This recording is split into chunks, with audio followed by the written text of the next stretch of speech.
नमस्कार दोस्तों, मैं हूं राजधानी कोचिंग सेंटर अशोक राजपथ पटना से आपका मित्र सहयोगी और शिक्षक शैलेंद्र। आज बात हो रही है जो सिविल कोड क्लर्क का जो मॉक टेस्ट चल रहा है उसका जो 9वां सेट है उसके जो हिंदी के अंश है उसका जो सॉल्यूशन है वो मैं यहाँ दे रहा हूँ आपको। आप एक बार देख लीजिए और इत्मीनान हो जाइए कि आपका उत्तर ठीक है या नहीं। देखिए, पहले पानी में आग लगाना मुहावरे का अर्थ भी लिखना है और वाक्य भी बनाना। तो पानी में आग लगाना का अर्थ है असंभव कार्य करने की कोशिश करना। असंभव कार्य करने की कोशिश करना।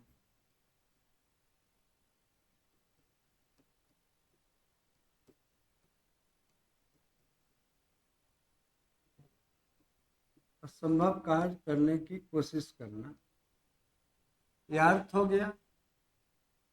अब इससे वाक्य बना सकते हैं, बहुत सारे वाक्य बना सकते हैं। जैसे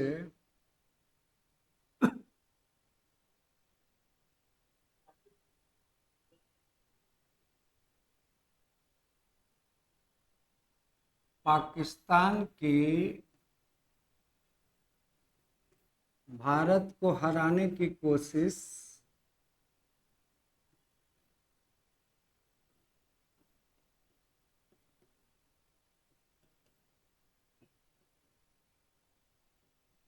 पानी में आग लगाने जैसा है।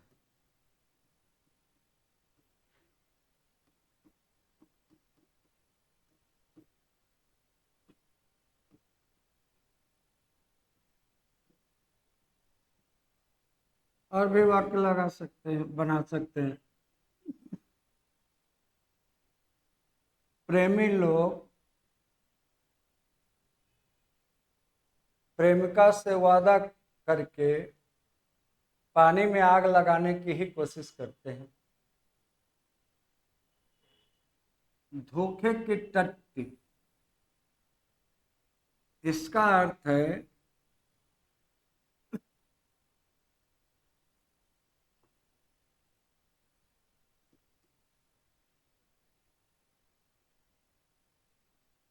धोखा देने की कोशिश करना।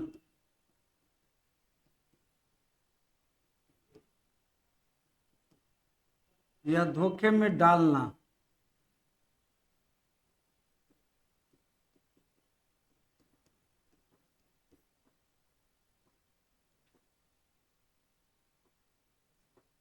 वाक्य बनाएंगे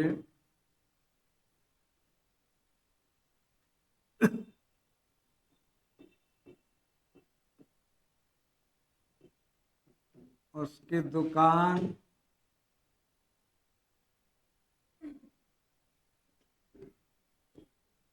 मकान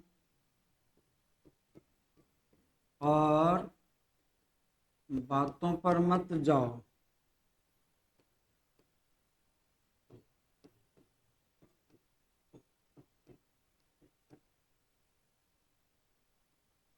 वह सब धोखे की टट्टी है।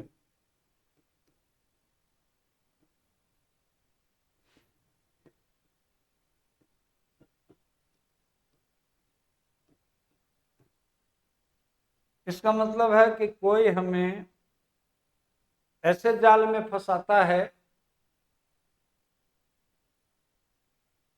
जो चीजें उसके पास नहीं है वह भी हमें बताकर भरोसा दिलाता है कि मैं यह काम करा दूंगा या कर दूंगा, या आपके पैसे मुझे दे दो मैं लौटा दूंगा। और बदले में एसेट्स दिखलाता है कि मेरे पास यह है वह है वह है, चिंता करने की कोई बात नहीं है। तो वो धोखे की टट्टी। वास्तव में जो ये बटेर नाम की एक चिड़िया होती है, तो उसको फंसाने के लिए बहेलिया एक ग्रीन कलर का एक भांग एक पौधा होता है, उसकी टाट बना के रखता है, उसकी ओट में रहता है और बटेर को फंसाता है। उसी से मुहावरा विकसित हुआ, धोखे की टट्टी, धोखा देने की कोशिश कर। नेक्स्ट,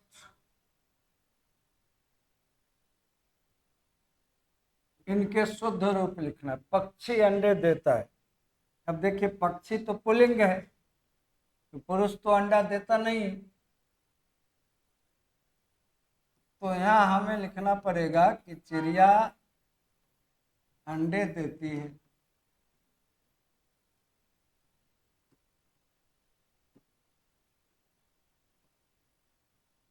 पक्षी पुल्लिंग है चूंकि, तो कैसे अंडा देगा, इसलिए चिड़िया अंडे देती है।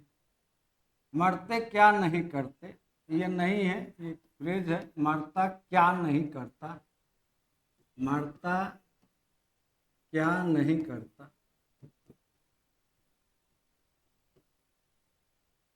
ये शुद्ध रूप है इसका। नेक्स्ट है, इनके लिए एक शब्द लिखना है।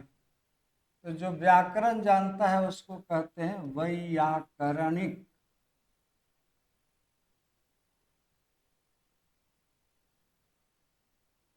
पूछने योग्य को कहते हैं प्रस्तव्य।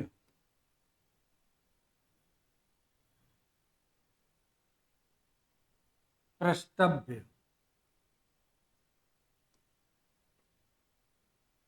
अब इनका विलोम लिखना है।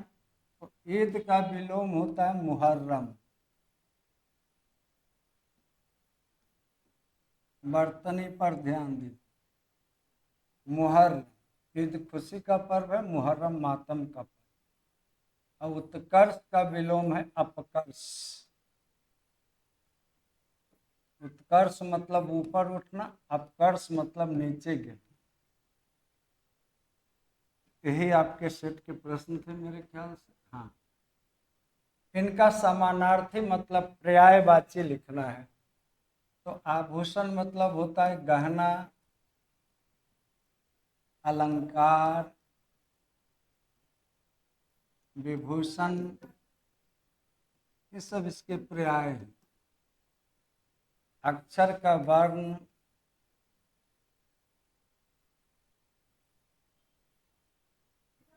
वर्ण इसका पर्यायवाची है, वर्ण या अक्षर। तो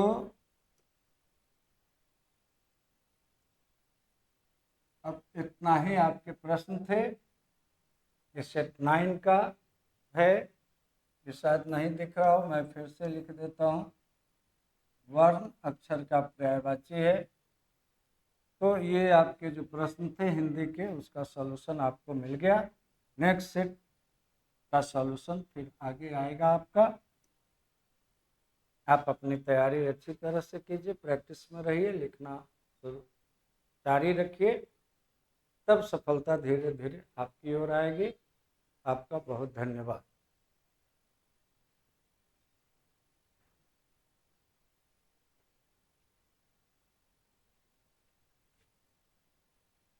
बंद कर दीजिए, हो गया।